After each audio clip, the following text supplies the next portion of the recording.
I always get upset to a certain degree with liberals, and I've mentioned this before, and I've seen it in the church, so I'll bring it down to the church conversation. For example, I'll see a lot of liberal, when I say liberal, I mean both politically in this case and theologically liberal people, who are always talking about minorities and stuff like that, and then they'll be in a town where minority churches are booming, and their church has like 8 people left in it, but they'll never go and be like, hey, we have a building here. Why don't we give it to you? You're a minority church. Yeah. You're a Hispanic church that has 200 people, 300 people showing up here in the gospel. We have 8 people. Why don't we give you this building? And then we'll like stick around. We'll be your second service or something like that. Like, you never see that.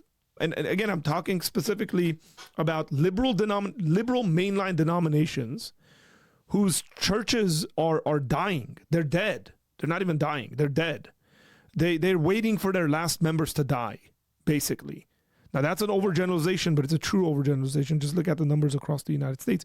You don't have any theologically liberal church that's like booming. And then you have very conservative churches that are minority churches that are booming. I have yet to this day, in 20 some odd years of doing ministry, going through Bible college and seminary, I have yet to this day seen or heard a liberal denominational church or a liberal church donate their building to a minority conservative church in their surroundings. But they'll be like colonizers. They'll be like, yes, you can rent from us. Pay us, $8,000 a month for rent. And we'll try to maintain our 8-person congregation. Like, I've seen that.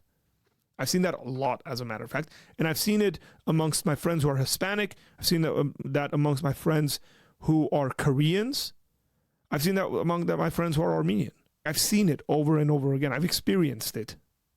Absolutely experienced it.